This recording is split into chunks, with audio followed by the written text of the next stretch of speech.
One guy sat me one day, say, Apostle, I want to ask you a sincere question.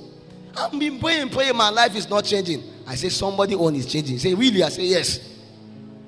He said, then what will happen to my own? I say, just remain faithful. God will raise others to pray for you.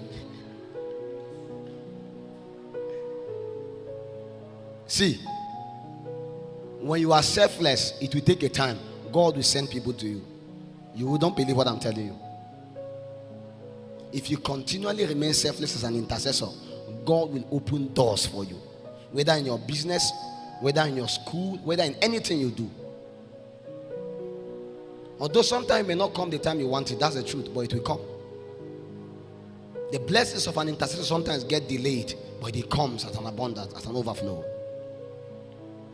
Intercessors don't complain. They pray in all circumstances. I remember many years ago while we were in Zaria, and I always talk about my story in Zaria. Many years ago, that time Apostle Messiah was doing NYC 2003, something like that in Kano. So anytime he come to Zaria, he will come and tell us about the story of a mountain in Kano. A mountain in Kano.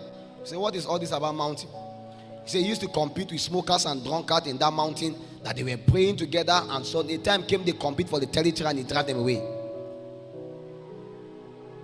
But he came and told us something. He said, if we don't pray, we will backslide. It's just a matter of time. I said, what is this man saying? We that we are planning to conquer the nation. He told us something. He said he has studied for a while and realized that only people that have a healthy history of prayer are actually sent by God to be used of him. If you just want to make heaven, this message I'm saying has nothing to do with you. If your goal is just to make heaven, just be a friend to any person that is serious with God. Their prayer can also be added to you, be okay. But if you want to change society, change your family, change things, if you are tired of seeing the devil just doing all kinds of nonsense in your family around you, you must embrace the pattern of intercession. That was when he cleared a bush for us. He said we should go and pray. Around that, Iksa, Ramat, back of a hostel. Say we should go there and be praying every day. Say if we don't die, we will see God. But if we die, we will still see God.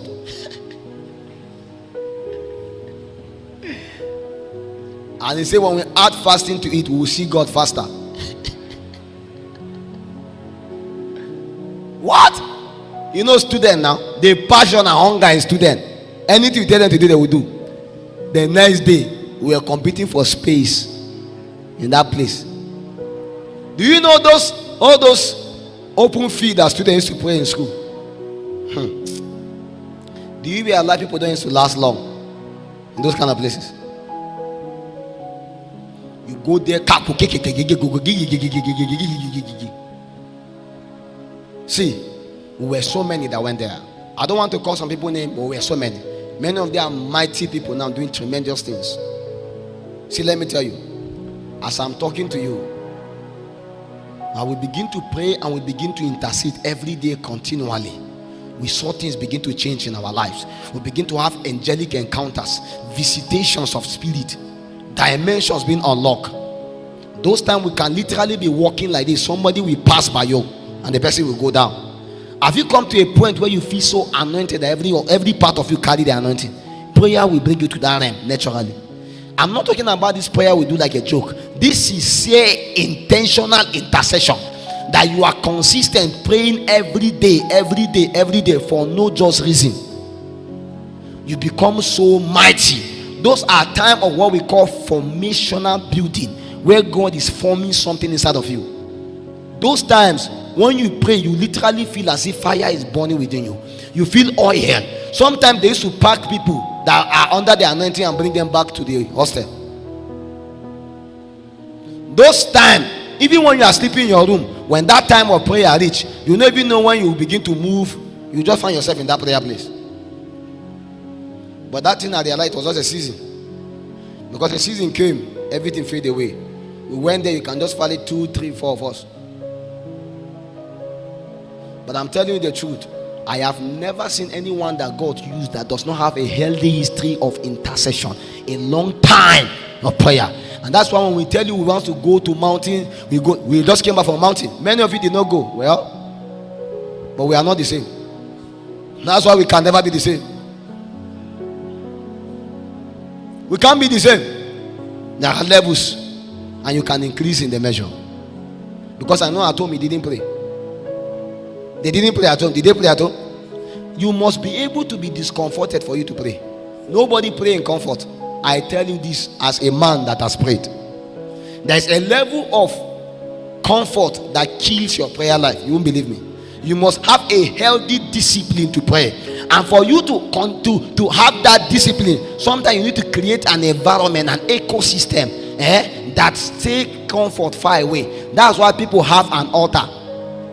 Leaving your bed to come to that altar is a hard thing. But the problem is just leave. Immediately when you come to that altar, you realize that there are spirits waiting for you there. Many of you say your bed is your altar. I know the kind of person you are.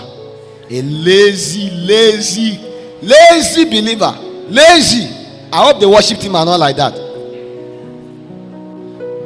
Not in SHEKINAH. We will not have a worship team that will only be singing without praying. We have night vigil, competition between prayer department. One day we'll join prayer department with worship team.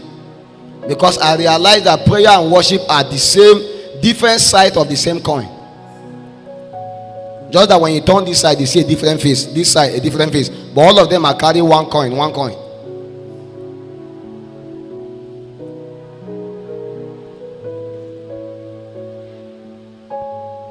See,